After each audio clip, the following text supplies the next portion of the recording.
A 15ª Jornada Nespro é um oferecimento. Associação Brasileira de Hereford e Braford. Associação Brasileira de Angus. Azevedo Bento, suplementos minerais Gado Forte. Urutrato, nutrição animal. Associação Brasileira de Reciclagem Animal. Mosaic, fertilizantes. Banco Regional de Desenvolvimento do Extremo Sul. Uma realização do Núcleo de Estudos em Sistemas de Produção de Bovinos de Corte e Cadeia Produtiva. AG, a revista do Criador. Programa de Pós-Graduação em Zootecnia da Universidade Federal do Rio Grande do Sul. Federação Brasileira das Associações de Criadores de Animais de Raça.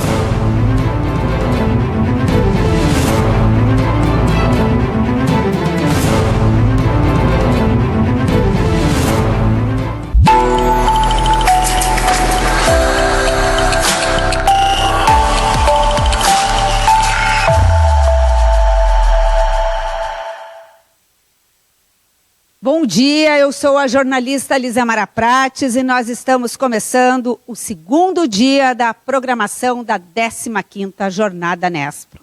Aqui no Parque Cinquentenário de Exposições Assis Brasil, em Esteio, onde chove forte e a temperatura é de 20 graus. O painel de hoje vai tratar agora sobre o cenário da pecuária do futuro. Já recebemos aqui no nosso estúdio os convidados que estarão presenciais, todos seguindo as regras de segurança sanitária. Tiramos a máscara há pouco para a realização do painel, mas todos os técnicos que estão aqui conosco, e nós inclusive estávamos usando máscara. Claro, álcool gel, enfim, todos os protocolos estão sendo cumpridos para a realização deste evento. Antes de iniciarmos o cenário da pecuária, nós vamos ouvir a saudação do presidente da Federação das Associações Brasileiras de Criadores de Animais, da FEBRAC, Leonardo Lamacchia. Bom dia, presidente Lamacchia. Estamos debaixo de chuva nesta sexta-feira, que vai ter a abertura oficial daqui a pouco, às 11 horas, da edição da Expo Inter Digital 2020. Bom dia. Muito bom dia, Lizemara. Um bom dia muito especial a todos os que nos acompanham, aos telespectadores, aos internautas. A Lizemara referiu que a chuva está presente no Parque Assis Brasil hoje, e eu brincava com o presidente Gedeão Pereira, que está aqui do meu lado, que nem botando o nome de digital nós conseguimos enganar São Pedro. Ele mandou a tradicional chuva, e em qualquer edição da Expo Inter mudamos a data, o nome teve acrescentado a edição digital, e veio a chuva. Mas a chuva não tem problema, a chuva ela faz parte do nosso também do cotidiano, da Expo Inter e da agropecuária. A chuva é importante e a chuva vem para lavar, eu acho, também a nossa alma por esta realização da Expo Inter 2020. Tenho dito e quero reafirmar aqui, abrindo esse importante evento, quero cumprimentar toda a equipe do Nespro por este evento, esta 15ª jornada, qualificadíssima, com debates muito profícuos realizados na tarde de ontem, e quero cumprimentar a toda a equipe do Nespro, na pessoa do professor Júlio Barcelos, e abraçando e cumprimentando o professor Júlio Barcelos, cumprimento a cada um destes competentes e dedicados integrantes da equipe do Nespro. Quero saudar também de uma forma muito especial o presidente da Farsul, Gedeão Pereira. Presidente Gedeão, uma alegria estar aqui contigo, do teu lado. Muito obrigado por ter vindo de Bagé e por estar nos apoiando tanto nesta Expo Inter Digital 2020. Esta ação é das copromotoras, juntamente com a Secretaria da Agricultura, e a Farsul, que tem um papel decisivo, teve um papel decisivo ao longo desses 50 anos, continua tendo este papel decisivo na edição de 2020, e a prova disso é a presença do presidente Gedeão, não só neste evento, mas aqui conosco e dando todo o suporte, o apoio através também do Francisco Lineu Chardon e de toda a equipe da Federação da Agricultura. Quero, por fim, Lizemara, cumprimentar o Guilherme Malafaia, que também nos acompanha e tenho certeza vai trazer muitos elementos importantes para esse debate, e esse debate que é um debate que interessa não só ao setor agropecuário. A pecuária brasileira é a primeira pecuária comercial do mundo, cada vez tem mais importância no que tange a economia do Brasil, e, portanto, esse é um debate que interessa a quem é do setor e interessa a toda a sociedade gaúcha. Finalizo dando as boas-vindas neste evento, dizendo que esta edição já é histórica, de 2020, porque está se realizando num ano extremamente desafiador, não deixa passar em branco os 50 anos do Parque Assis Brasil e seguramente está projetando a Expo Inter para os próximos 50 anos. Sejam todos muito bem-vindos. Tenho certeza que quem está nos acompanhando, nos assistindo, terá, a partir do debate que se travará aqui, muitas informações importantes para nós avançarmos ainda mais na pecuária brasileira. Muito obrigada ao presidente Leonardo Lamacchia. E agora a gente dá início ao painel que vai tratar do cenário da pecuária do futuro. Vou fazer as apresentações. O nosso primeiro painelista é o presidente Leonardo Lamacchia, que preside a FEBRAC, também a Câmara Setorial de Equinocultura da Secretaria da Agricultura, Pecuária e Desenvolvimento Rural do Rio Grande do Sul e é membro da Câmara Setorial de Bovinocultura e Equinocultura do Ministério da Agricultura.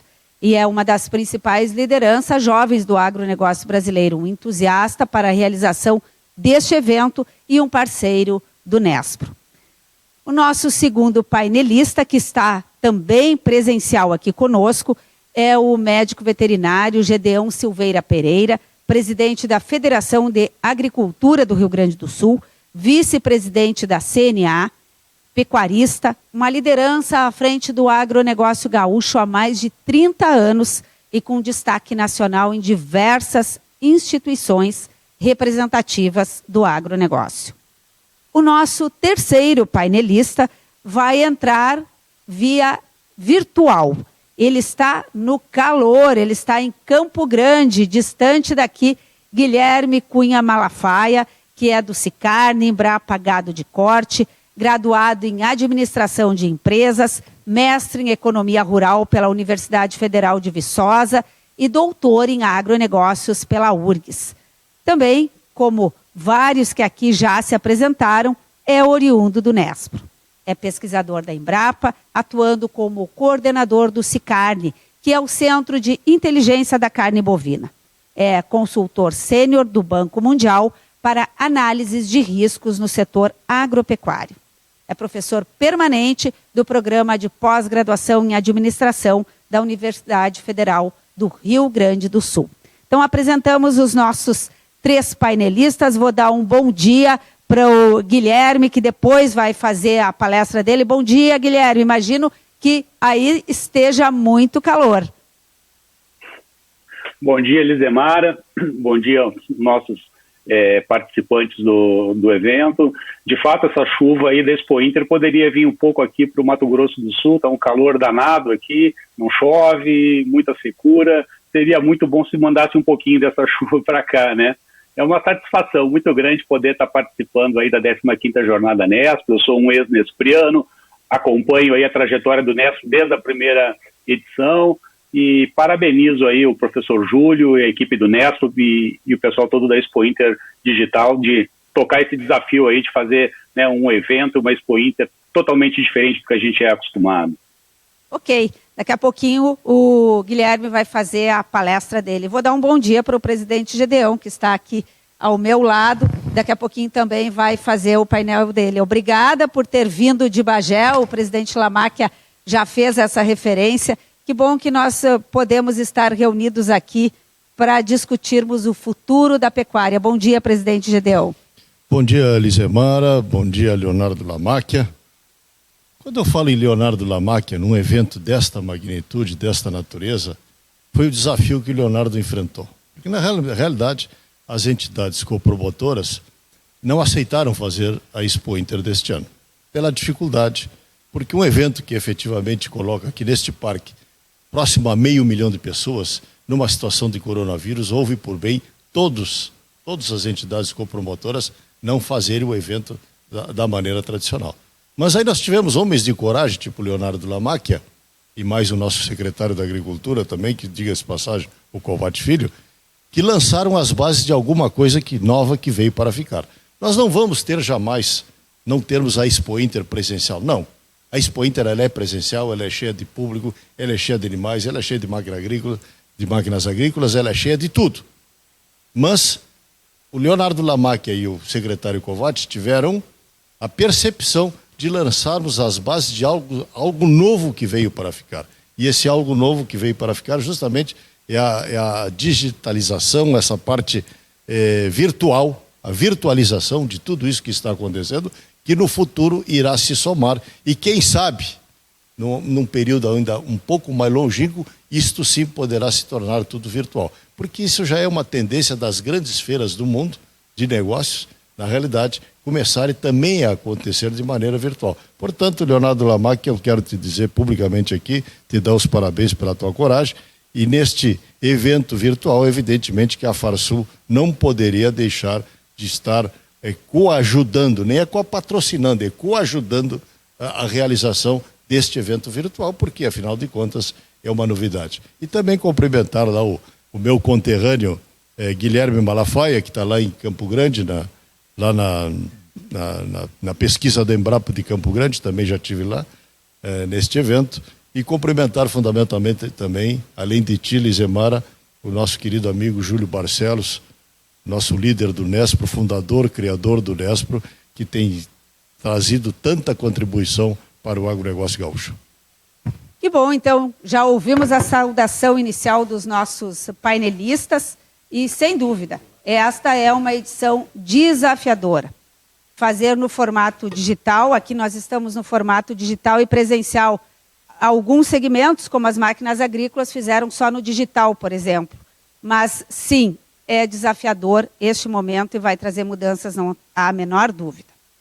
Agora, as regras do nosso painel. 15 minutos para cada um dos convidados apresentar, então, a pecuária do futuro. E depois nós teremos um momento das perguntas, dos questionamentos. Você pode enviar, tem o número do nosso WhatsApp aí na tela, as suas perguntas que os nossos convidados vão estar respondendo. Vamos começar, então, 15 minutos para o presidente Leonardo Lamacchia.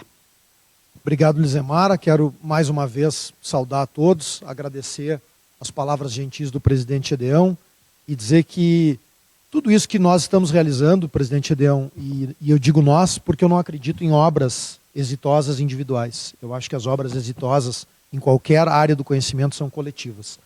E tenha certeza, presidente Gedeão, que tu é fonte de inspiração para muitos e para mim, fundamentalmente, a tua forma de gestão na Farsul, a tua forma de encarar todos os desafios ao longo de todos esses anos, porque hoje tu és uma liderança nacional do agronegócio, mas o teu trabalho já é reconhecido há muito tempo e vindo uma manifestação dessas, de uma liderança como tu, só nos enche de alegria, de mais coragem e de mais energia para fazermos mais e mais. Muito obrigado pela manifestação e pelo apoio. Mas, Lizemara, e a todos que nos acompanham, eu queria abordar dois aspectos deste desafio que o professor Júlio Barcelos e a equipe do Nespro nos colocou de pensarmos a pecuária do futuro. Eu vou deixar para quem tem muito mais experiência na área específica técnica, porque o presidente Gedeão é médico veterinário, o Guilherme Malafaia, um pesquisador do tema, e quero abordar dois temas que têm um pouco de relação também com a minha atividade profissional, que é a advocacia. A pecuária brasileira, isso não é novidade para ninguém, mas é sempre bom que seja reafirmado, porque a sociedade brasileira precisa saber da importância da pecuária brasileira, é a primeira pecuária comercial do mundo. Hoje nós temos, em números absolutos, e o Guilherme pode me corrigir, ou a equipe do Nespro que está aqui, ou o presidente Gedeão, mas em números absolutos nós temos um pouco mais do que a população brasileira em número de bovinos no Brasil, 230, 240 milhões de cabeças. Então, estamos falando de uma pecuária que tem uma importância muito significativa. E tem importância econômica, tem importância social e tem importância cultural. Econômica, porque gira muitos recursos e, na medida em que ela é a primeira pecuária comercial do mundo, ela contribui decisivamente para a distribuição de renda e, ao contribuir para a distribuição de renda, ela contribui para vários outros aspectos de natureza social. Emprega uma mão de obra que dificilmente teria condições de se empregar nas cidades, dá dignidade para quem trabalha na pecuária, e a pecuária também tem traços culturais muito importantes, principalmente a nossa ainda, a pecuária aqui do Rio Grande do Sul, carrega muito da cultura. Em outros estados do Brasil também com as suas peculiaridades regionais, né? Aqui nós temos o gaúcho, o boiadeiro no Pantanal e na região do Centro-Oeste, que carregam em si, na realização diária da atividade, muito de cultura. Muito da cultura de como lidar com o gado, do uso do cavalo, das músicas que são feitas a partir da pecuária.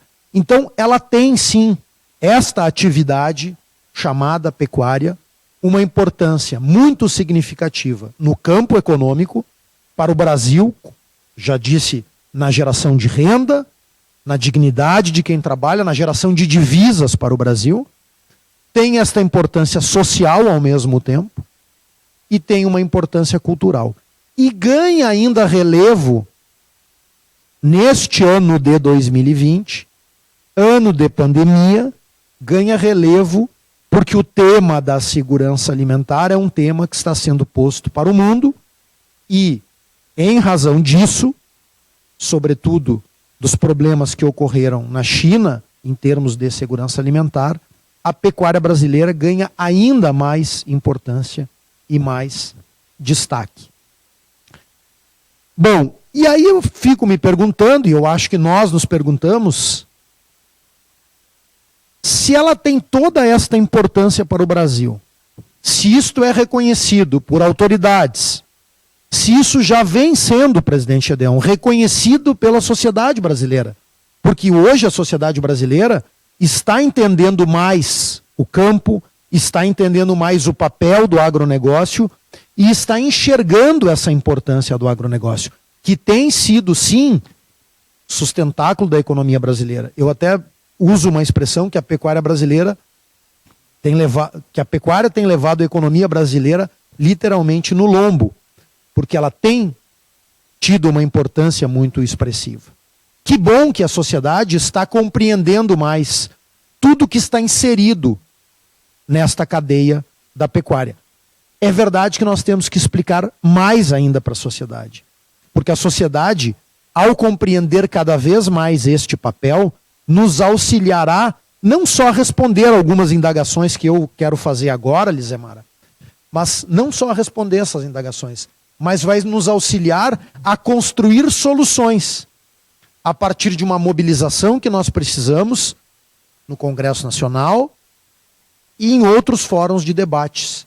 Também não só no campo legislativo, porque nós temos muitas questões que impactam na pecuária que estão no campo abaixo da legislação ordinária, seja da legislação infraconstitucional, que são as leis ordinárias e complementares, mas nós temos muitas instruções normativas que dificultam a atividade, nós temos muitas portarias que dificultam a atividade, nós temos muita burocracia abaixo da legislação que dificulta muito uma atividade preponderante. E aí já é a minha primeira provocação. Por que uma atividade tão importante, que carrega tanto significado e que exige um grande desafio, porque a pecuária exige cuidados diários, respeita um ciclo biológico, essas mulheres e homens que trabalham na pecuária, nas mais diversas atividades pecuárias, no gado de leite, no gado de corte, na ovinocultura e tantas outras, acordam de madrugada, na chuva, no calor escaldante. Falavas do Guilherme, que está lá, nosso representante do calor escaldante, no frio polar da Estância Santa Maria, do presidente Gedeon lá em Bagé. Nós tivemos uma reunião por Zoom, Lizemar, esse ano, que o presidente abriu a reunião, aquilo era 10 horas da manhã, estava 2 graus. 2 graus, ele disse, às 10h30 da manhã. Imagina o que fez de madrugada. 0, -1, -2. Esses dias alguém me disse, está exagerando, frio polar. Mas é quase polar, temperatura negativa. E é nesse ambiente que este povo trabalha. No calor escaldante, no frio polar, na chuva, de madrugada. Por que então que esta atividade, carregada de simbolismo, de importância econômica, sofre tantas dificuldades, inclusive no campo legislativo? E aí eu queria abordar 2 viés. Um, da segurança jurídica, e o outro, da segurança pública. Segurança jurídica. Vou lembrar de um fato recente, onde a FEBRAC teve protagonismo, a CNA, de cuja entidade o presidente Gedeon é vice-presidente, também teve protagonismo, porque as 2 entidades atuaram no Supremo Tribunal Federal. Eu falo da questão do embarque de gado vivo ou gado em pé. Vejam que esta é uma alternativa interessante para o produtor, que pode comercializar os seus animais naquele momento com um preço bem melhor do que o mercado interno estava pagando, a partir da exportação, sobretudo para os países do Oriente Médio, de gado vivo ou de gado em pé.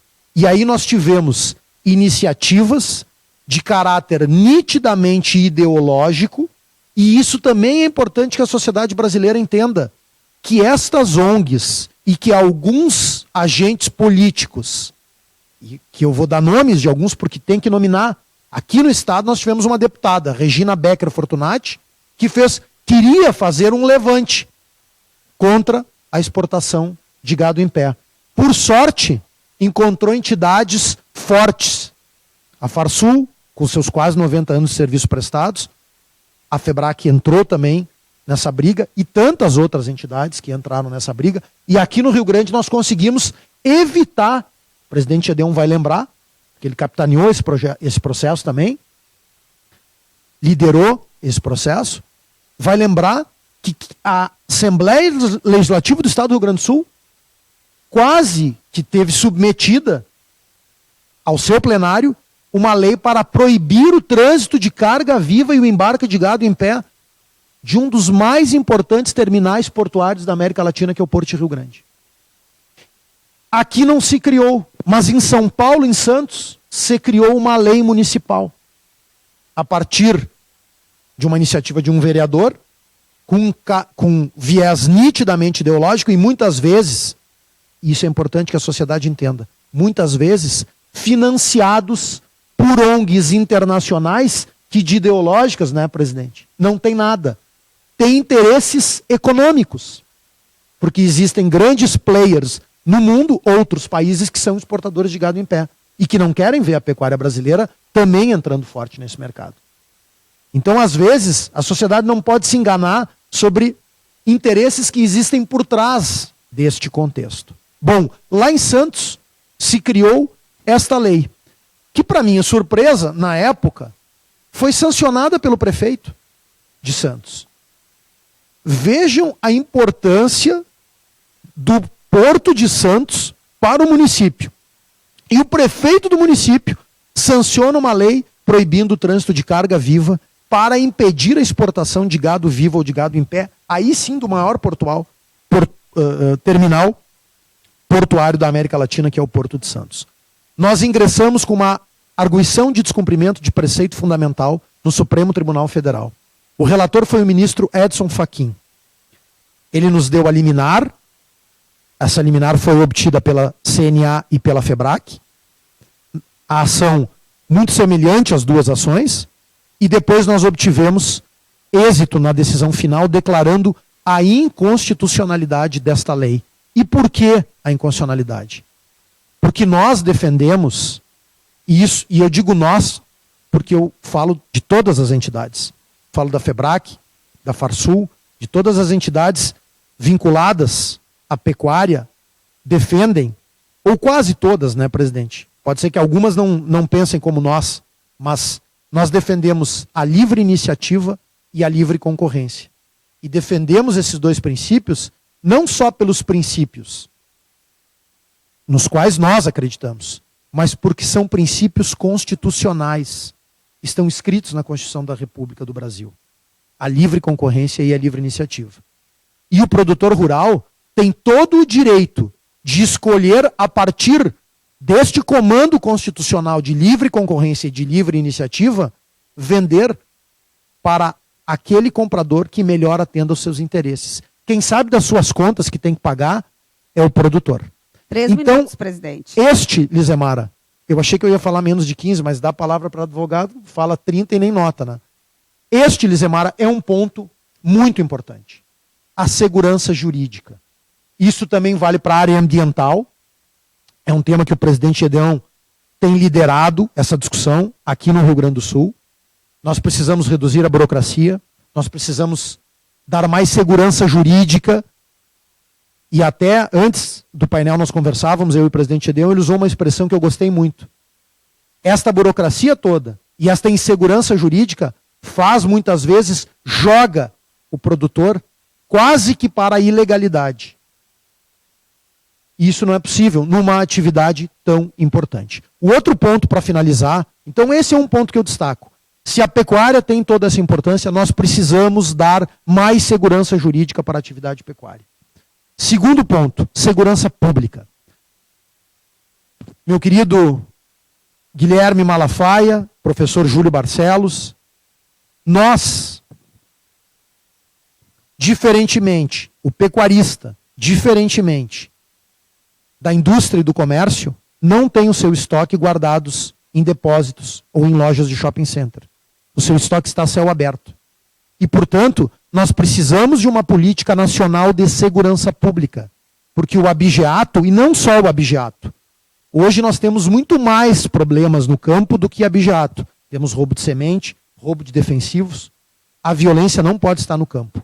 Porque o produtor no campo tem muito mais dificuldade de se defender do que na cidade que está próxima das forças policiais. Então, urge uma política nacional de segurança pública. O Rio Grande do Sul vem caminhando bem e vem dando um exemplo interessante, que nos dá um sopro de esperança. Começou uma iniciativa de combate ao abigeato no governo Sartori, liderada inclusive pelo vice-governador, nosso amigo José Paulo Cairoli, e foi dada sequência neste trabalho pelo governo Eduardo Leite, pelo secretário da Segurança Ranolfo. Então, este ponto da segurança pública, de uma política nacional de segurança, para nós reduzirmos o abigeato, trabalharmos com inteligência e darmos mais segurança para quem produz, é outro tema fundamental. Se queremos ter uma pecuária muito mais forte no futuro, e o Brasil tem todas as condições de ter, porque tem genética, porque tem gente trabalhadora, porque tem gente empreendedora, nós precisamos cuidar de segurança jurídica e de segurança pública. Muito obrigada ao presidente Leonardo Lamaque, ele continua aqui conosco, daqui a pouco vamos ter as perguntas, o WhatsApp está aí na sua tela para você ir encaminhando as perguntas aqui para nós. Agora vamos ouvir o presidente da Farsul, vice-presidente da CNA, Gedeão Pereira, sobre a pecuária do futuro. Que pecuária é essa, presidente? Lizemara Prates, Júlio Barcelos, meu amigo Malafaia, Guilherme Malafaia. Casualmente, tanto o Guilherme quanto o Júlio são de Bagé também, né? E eu trabalhei em Bagé também, então todos passamos por Bagé. Nascemos ou passamos por lá. Então podemos quase que dizer que Bagé está no centro do mundo. Mas a minha Rosário está nas redondezas. E meu amigo Leonardo Lamaque. É um tema muito desafiador, sem dúvida nenhuma, falarmos sobre o futuro da pecuária de corte, como é falar sobre o futuro da agricultura brasileira e o futuro do agronegócio como um todo, porque aí abrange todas as cadeias, porque nós estamos acabando de vislumbrar um cenário jamais pensado por qualquer um de nós. Esse cenário pandêmico. A pandemia que graçou pela humanidade afora e que tem trazido tantas dificuldades. E eu, pelo fato de pertencer a este grupo dos negócios, que é o agronegócio, que tenho muito orgulho de ser um agropecuarista, porque eu vejo na nossa atividade a solução para o mundo. E eu só tenho neste momento a lastimar com profundidade as vidas humanas que perdemos nesta trajetória. E mais a quantidade de pessoas que estão sofrendo com esta trajetória da enfermidade, enfim. Isto temos muito a lastimar. Mas eu também posso dizer às pessoas que eu nunca vi o agronegócio com uma perspectiva tão espetacular como o Covid trouxe. Porque, na realidade, o que está acontecendo na humanidade?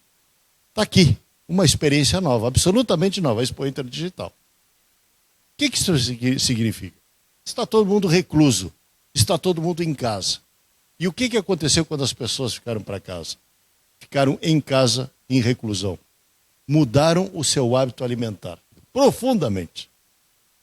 Tão profundamente que uma lavoura que estava praticamente em período pré-falimentar no Rio Grande do Sul, que é a lavoura Ourizico, e ela passou 7, 8 anos com grande dificuldade, de repente nós estamos na perspectiva de uma próxima safra de um saco de arroz acima de R$100. Então eu trago o arroz em cima da pecuária, porque não adianta descasar, as coisas são casadas, e eu trago o exemplo da ourizicultura, do arroz, porque ele retrata na sua maior clareza a mudança de hábito do consumidor brasileiro. Que as pessoas dentro de casa passaram a cozinhar em casa e também descobriram que ao cozinhar em casa é mais barato comer em casa do que comer na rua. E outro dia eu conversando com o presidente da Agas, o César Longo, que é a Associação Gaúcha de Supermercados, ele me disse, eu estou impressionado porque o consumo de carnes no Rio Grande do Sul aumentou qualquer coisa entre 20% e 30%. Porque as pessoas vão no meu supermercado, compram a bandeja de filé, que já vai cortadinho o filé, veja bem, já vai cortadinho este filé, e come 2 filezinhos daquele, uma comida espetacular, maravilhosa, de primeiríssima categoria, e a custo muito baixo. Porque é barato. 2 bifinhos de filé que alimentam uma pessoa, o que pode custar? Então tu pega um filezinho, um arroz e um ovo frito, e uma batata frita, e tu faz um prato de altíssima qualidade por pouco mais de R$20. Então isso é muito barato. Então se descobriu que a comida no Brasil é um produto barato. Então dentro deste cenário é que nós temos que ver o que está acontecendo no mundo inteiro, porque hoje, e eu participo, pelo fato de eu também, e a Lizemara não falou, que muito me orgulha, a Lizemara, eu também sou diretor de mercado internacional da CNA. E pelo fato de estar desenvolvendo a diretoria de mercado internacional, me tem sido oportunizado a acompanhar o Brasil pelo mundo. Pelo menos antes da pandemia, nós participamos via CNA, desde as excursões do governo brasileiro representado por Balaíro Maggi, lá atrás ainda no governo Michel Temer, e todas as viagens da ministra Tereza Cristina e do presidente Bolsonaro nas missões internacionais, vislumbrando e vendendo o Brasil lá fora, tanto na China, quanto na Índia, quanto em Dubai, quanto no Japão, quanto na Arábia Saudita, para citar Vietnã, Indonésia, para citar os principais excursões ou incursões brasileiras nesse mundo para vender o Brasil. E o que nós estamos observando? Outro dia, para que os nossos espectadores aqui deste magnífico programa do Nespro tenham ideia, a coisa de um mês atrás, por solicitação do embaixador Wai Min, da China, no Brasil, ele nos convocou para uma reunião, nos convocou a nós, CNA, mais a ABPA, Associação Brasileira de Proteína Animal, mais a ABIEC, a Associação Brasileira da Indústria Exportadora de Carnes do Brasil, através do Jorge Cabardelli e o Ricardo Santin, mais nosso presidente João Martins, eu, mais a Lígia Dutra, nossa superintendente, para ouvir aquilo que é música aos nossos ouvidos. O que o embaixador chinês disse? E também nós já tínhamos tido outros contatos, pelo menos, com o embaixador chinês. O que o embaixador chinês disse?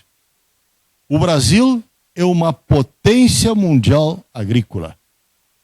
Assim como também o embaixador americano disse recentemente, há 2 semanas atrás, o Brasil é uma superpotência agrícola.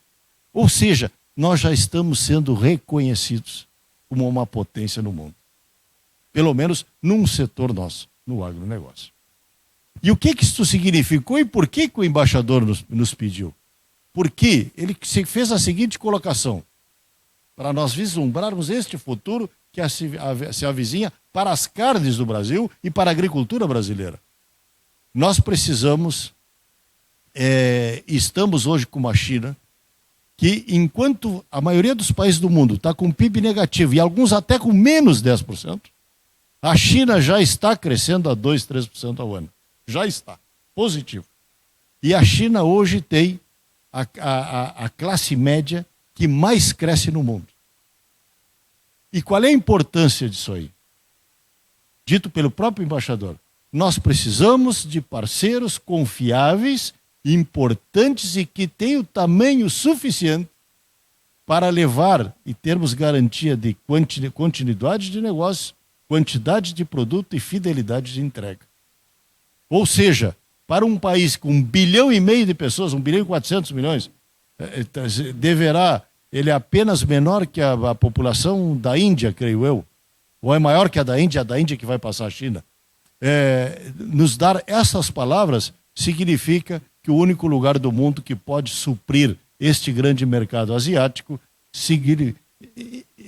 indubitavelmente, é o Brasil. Mas vamos voltar aqui para o nosso Rio Grande.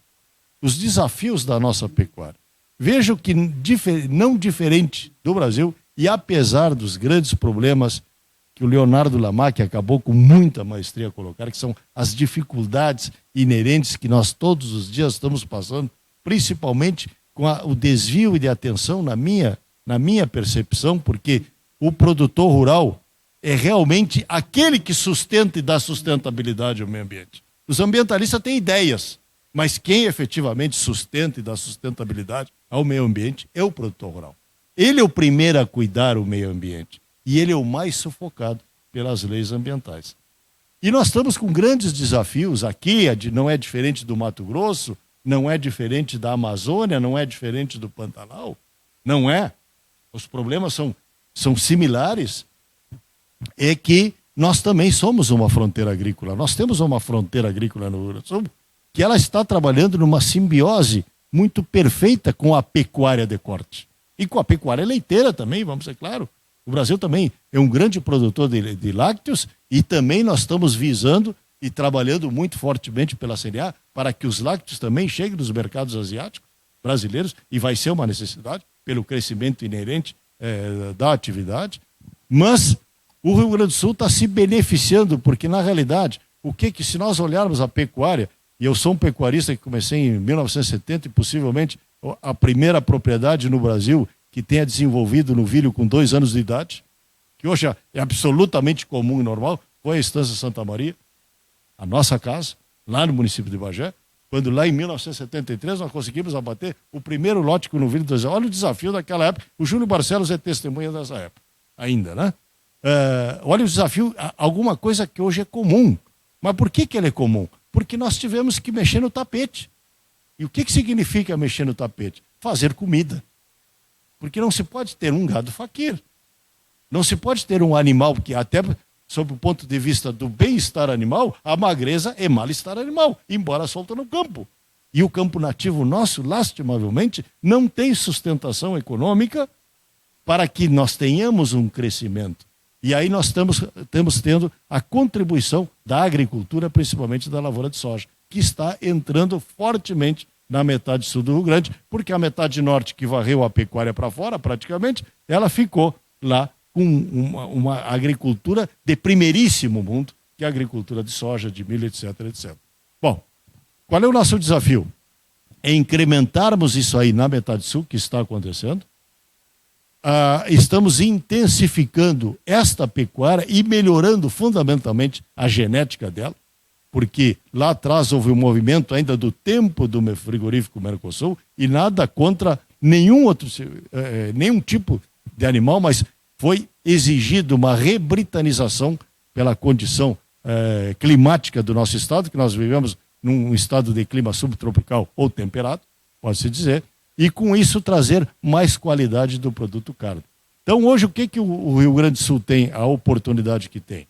Ele está reduzindo fortemente a idade de abate, está reduzindo a idade de entouramento e as propriedades mais eficientes já chegando ao limite de 14 meses, que é limite fisiológico. Abaixo disso não nós conseguimos, não é, doutor Júlio Barcelos? É impossível, estamos no limite fisiológico. Nós temos N propriedades já trabalhando nesse sentido, significa que por necessidade nós estamos produzindo mais por hectare. Mas qual é o grande desafio agora?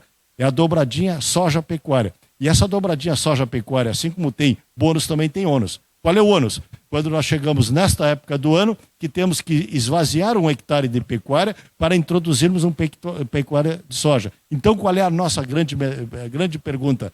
Qual é o produto que nós vamos colocar ali de grande capacidade de carga animal, que é o que o produtor rural hoje está com visão a este processo, para que possamos manter altas cargas por hectare para podermos manter um efetivo bovino similar ao que temos, mas com muito mais eficiência. Maior desfrute, maior qualidade de produto e dentro daquilo que o Rio Grande do Sul consegue produzir, que é uma carne realmente de muita qualidade. Mas o grande desafio hoje, meu amigo Guilherme, que tu que está lá no mundo tropical, lá em Campo Grande, já tive na Estação Experimental de Campo Grande, o grande desafio nosso hoje é conseguir equilibrar o efetivo bovino do Estado, reduzindo todas as idades, para termos melhor performance e mantermos uma lotação por hectare 3 ou 4 vezes superior do que a que nós estamos conseguindo hoje.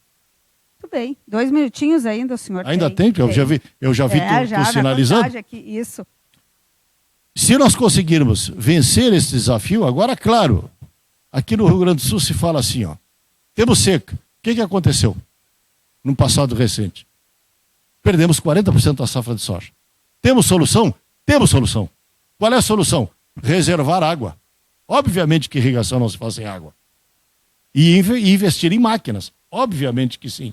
Agora, vai ver a dificuldade burocrática para se fazer um pivô central, para se fazer um açude, é quase que intransponível. Essa é uma grande discussão que estamos colocando, que temos que solucionar, não estamos conseguindo, porque ainda embutido nisso tudo, veio alguma coisa para o estado do Rio Grande do Sul, aliás, para os estados sul-brasileiros, diferente dos Mato Grosso, diferente de Goiás, diferente da Amazônia.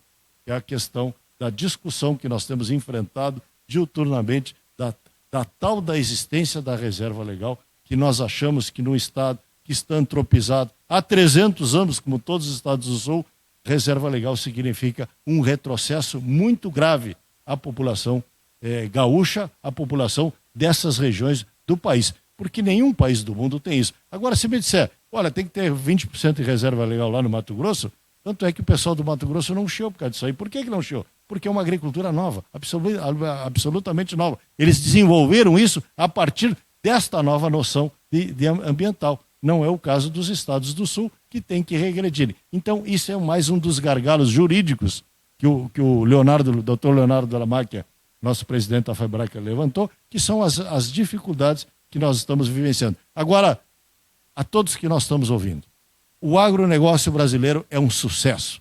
O agronegócio brasileiro é a epopeia de um povo que não está escrito em livro nenhum, porque em 30 anos, ou 35 anos, no máximo 40, nós, dos maiores importadores de alimentos do mundo, passamos a ser o maior exportador de alimentos. E ninguém nos festeja por causa disso aí. Portanto, minha gente, tenhamos orgulho de sermos o que somos, porque somos produtores rurais, orgulhosos dessa terra e muito mais orgulhosos de sermos solução para mais de 200 países por este mundo afora.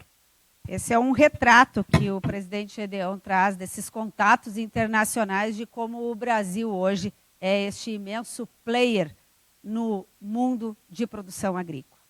E agora a gente vai para o terceiro painelista deste painel, que aborda a pecuária do futuro, Guilherme Malafaia. A gente já disse, ele está em Campo Grande, no calor, ao contrário de nós aqui na seca. Nós estamos, não no frio, 20 graus nesse momento aqui em Esteio, mas com chuva. Então vamos ouvir por 15 minutos o painel do Guilherme Malafaia, mas antes eu vou fazer um convite para vocês. Visitem a loja Nespro, que está no site do Nespro, www.urgs, UFRGS, Universidade Federal do Rio Grande do Sul, www.cicred.com.br/Nespro.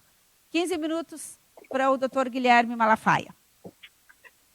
Certo, muito obrigado novamente pela oportunidade de poder estar debatendo aí com os colegas. Primeiramente, assim, acho que a gente precisa fazer uma reflexão do que foi essa trajetória revolucionária da pecuária de corte em termos de modernização nos últimos 40 anos, né?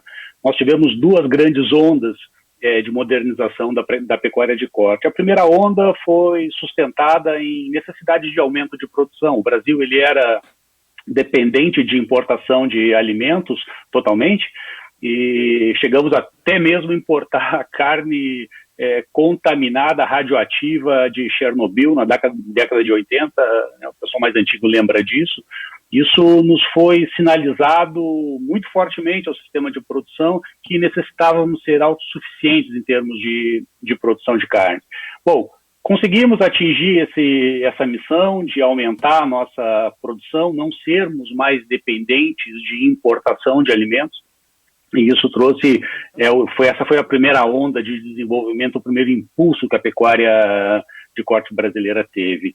A segunda onda de crescimento da pecuária de corte, ela foi calcada em cima da produtividade, porque começamos a entender que teríamos, no modelo tradicional, e avançar em área, nós teríamos sérias restrições, limitações, até mesmo limitações físicas, geográficas, de aumentar a nossa produção. Muito investimento foi feito aí em termos de ciência, tecnologia. Basicamente, a nossa pecuária ela foi calcada no tripé de saúde, nutrição, melhoramento genético. Conseguimos grandes ganhos em termos de produtividade na nossa pecuária de corte. Aí eu estou fazendo uma leitura aí de 40 anos, um período de 40 anos, né? E, basicamente, a gente cresceu e sustentou em cima de 4 ativos territoriais muito fortes que nós tínhamos presentes no Brasil, né? A primeira é a questão da condição climática, que foi favorável para o desenvolvimento da pecuária. O segundo foi a questão da disponibilidade de terras e terras a preço baixo. Tínhamos uma oferta abundante de mão de obra e, claro, né, a tecnologia adaptada às condições tropicais do Brasil. Isso determinou, de certa forma, uma alavancagem da competitividade da pecuária de corte brasileira, saindo de uma situação onde nós éramos completamente dependentes de alimentos para uma situação onde nos tornamos aí o grande player do mercado mundial de produção, né? Então, o que a gente percebe, né, no momento atual e começa a tentar projetar para daqui os próximos 20 anos, né? Então, a primeira onda foram 20 anos de produção, a segunda onda foram 20 anos de produtividade, e qual será a terceira onda da pecuária de corte, né?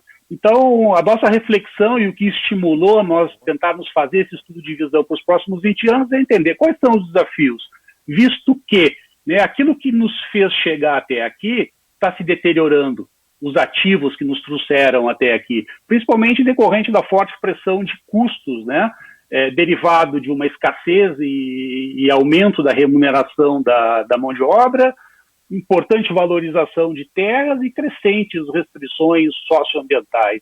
Então, essa nova realidade nos remete aí a entender quais são os desafios, quais são os novos processos, os novos métodos, os novos sistemas produtivos, os novos serviços, né, que vão promover a eficiência e a competitividade da pecuária nos próximos anos.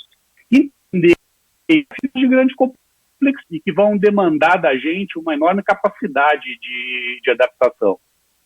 Bom,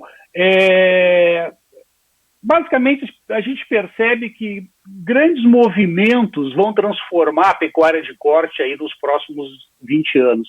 E para mantermos a nossa posição de liderança do cenário mundial, alguns desafios eles vão ter que ser enfrentados aí por toda a cadeia de produção. Basicamente, a gente percebe que o mercado consumidor ele vai se movimentar em 2 grandes direções. A primeira, mais óbvia, né, é o do crescimento, principalmente oriundo de novos mercados, especialmente a Ásia.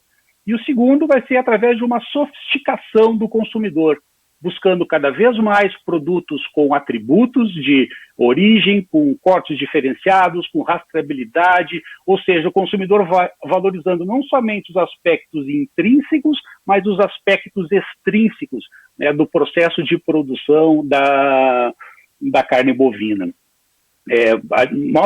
O Brasil predominantemente é um exportador de carne ingrediente, carne culinária, né? E temos aí, somos o maior exportador de carne barata do mundo.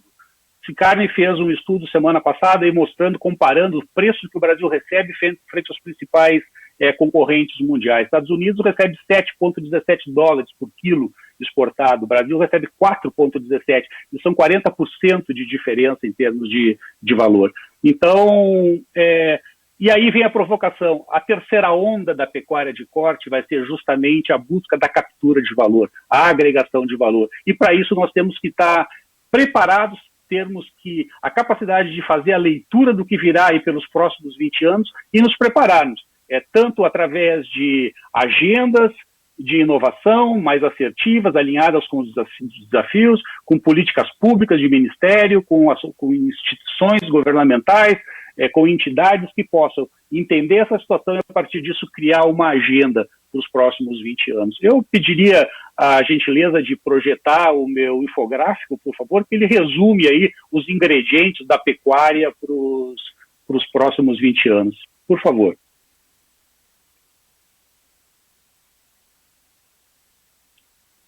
Só um minutinho. Bom, vamos fazer aí uma leitura. Esses seriam os principais ingredientes da pecuária nos próximos 20 anos. Vamos começar aí por uma visão no sentido horário, né? Pecuária de corte aí dominada por grandes players. O professor Pens ontem falou, né, que as megas fazendas que vão surgir nos próximos 20 anos, isso foi um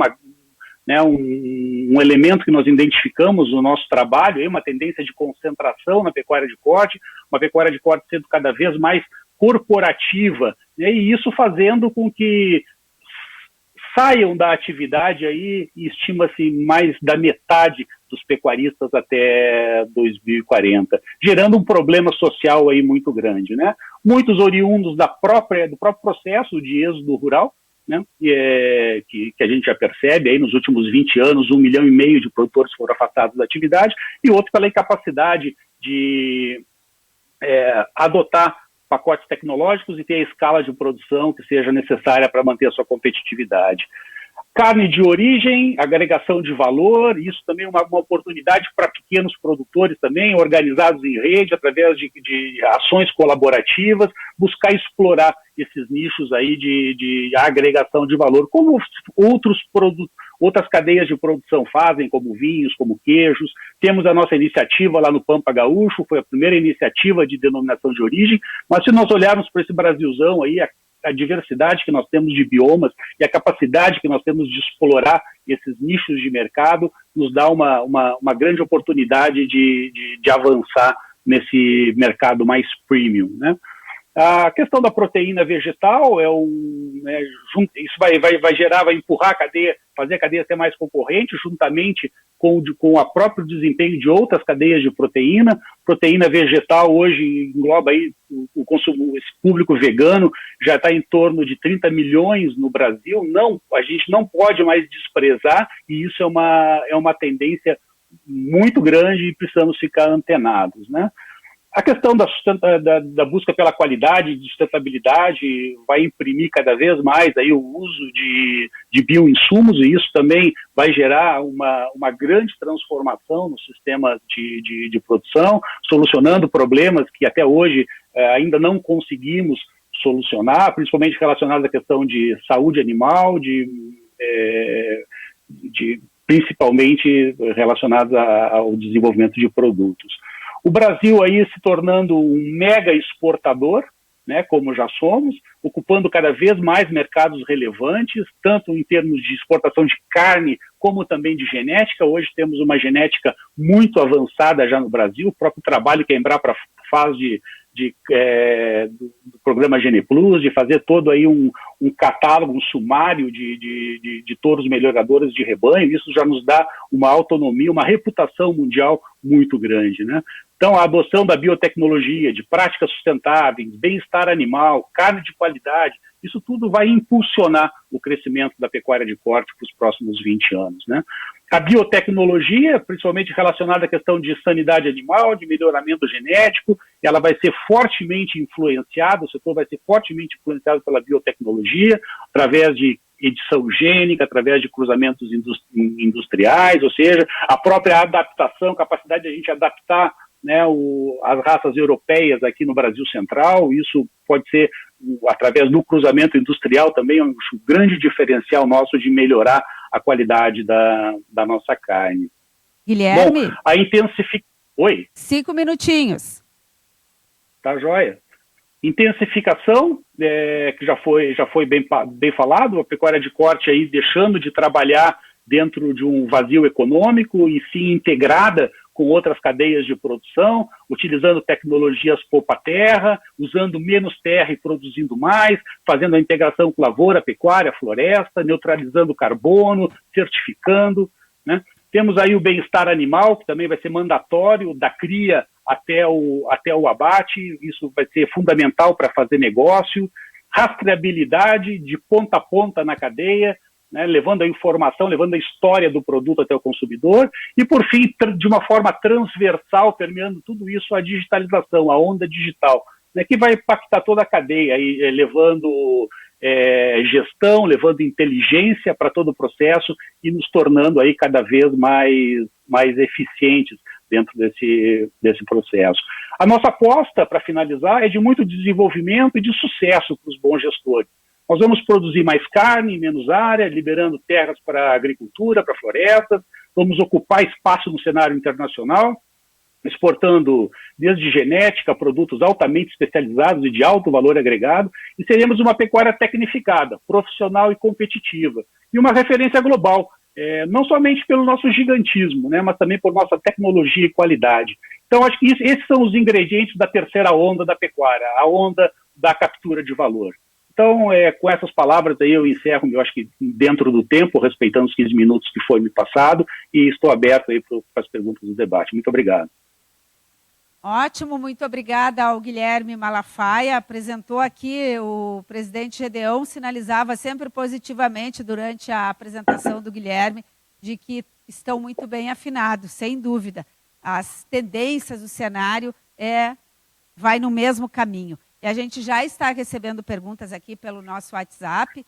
Temos perguntas de vídeo, primeiro é isso? Ok, então, vamos apresentar perguntas que nós recebemos em vídeo. Vamos à primeira delas, então. E a pergunta seria a questão da carne de laboratório. Até que ponto vocês acreditam que as previsões de um maior desenvolvimento da carne feita em laboratório poderia até acabar com o setor da pecuária em alguns países?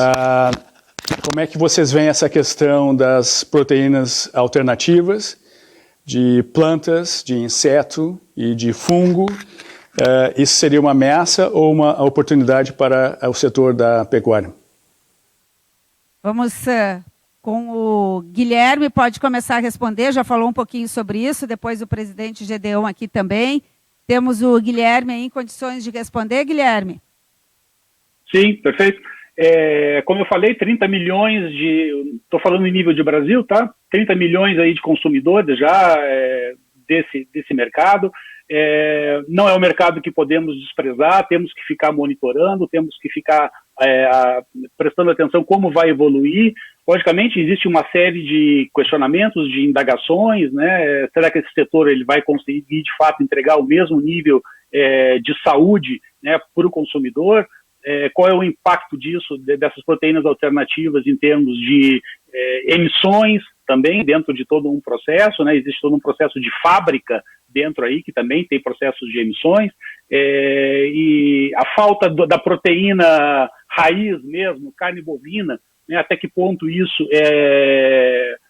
pode ser maléfico ou benéfico para o consumidor. Então são pontos de interrogação ainda que nós temos. sobre esse tema. Mas precisamos monitorar, sem dúvida, é uma tendência. Presidente Gedeão, qual que é a sua avaliação sobre a pergunta do professor Aguiar?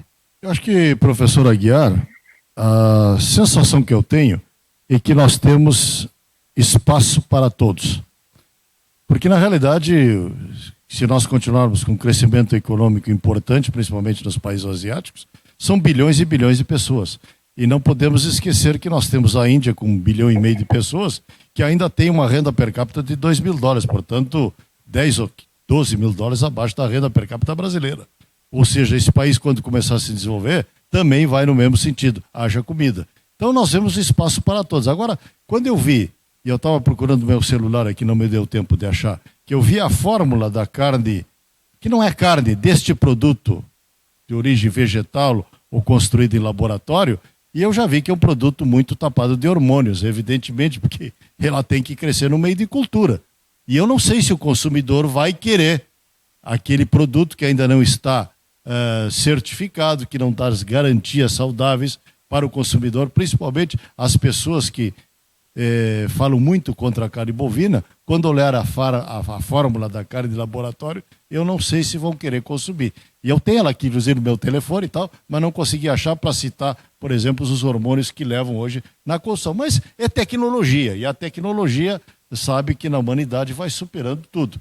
E eu acredito que, na minha opinião, se ela vier, hoje ainda está com um custo muito elevado, evidentemente, por isso que ela não chegou ainda, mas já temos, por exemplo, esses produtos que falsificam a carne, que são um hambúrguer vegetal, né? Já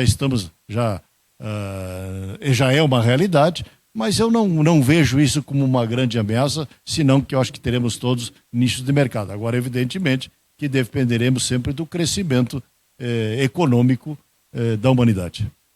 Presidente Lamáquia, vai passar essa ou quer responder também? Passar depois do presidente Gedeão e depois do doutor Guilherme Malafaia, só tem a concordar com as manifestações deles. Uma pergunta que vem lá de Rosário do Sul, um conterrâneo meu nos enviando aqui pelo WhatsApp, o Rodrigo Wagner. Como o presidente Gedeão enxerga os desafios da articulação e da sinergia entre produtores e indústria? Quem é que fez a pergunta? Rodrigo Wagner. Lá de? Rosário do Sul. Olha, Rodrigo Wagner, na minha opinião, nós não existimos isoladamente dentro da cadeia. Nós somos dependentes da agroindústria, como a agroindústria é dependente do produtor rural. Porque um fornece o produto para outro para chegarmos na gôndola do supermercado. Então, eu vejo que nós sempre estamos integrados em cadeias. Claro que tem integrações absolutamente mais evoluídas e outras bastante diferentes. Por exemplo, a cadeia do frango, que é um sucesso, ela é integrada na indústria, a indústria financia o produtor entra com a mão de obra. É uma cadeia que está muito bem constituída, que não é muito diferente da suína. A cadeia com menos integração, justamente a da pecuária de corte. E justamente por uma componente, que a pecuária de corte, principalmente no estado como o nosso, principalmente aqui, ela é muito sustentada em cima da produção forrageira. Diferente, por exemplo, dos confinamentos, que nós temos muito no Brasil Central, e este ano o Brasil, que encerra mais ou menos sempre 5 milhões de bovinos, esse ano deve encerrar 1 milhão a menos pelo preço das outras duas commodities fundamentais, que é a soja e o milho, mas também traz uma integração superior, que é exemplo que nós vemos muito bem nos Estados Unidos, que os grandes confinamentos nos Estados Unidos não estão na mão do produtor rural, lá está na mão de investidores, que estão integrados no penúltimo elo da cadeia, que é a indústria. Então, eu quero citar estes exemplos porque é muito difícil. Experimenta fazer um negócio que não tenha para quem vender. Normalmente esse negócio está fadado a desaparecer, porque nós sempre necessitamos de um mínimo de integração entre produtor e indústria. Vamos a mais uma pergunta. Obrigada, presidente Gedeão, gravada em vídeo aqui, apresentar para os nossos convidados agora. Vamos a ela.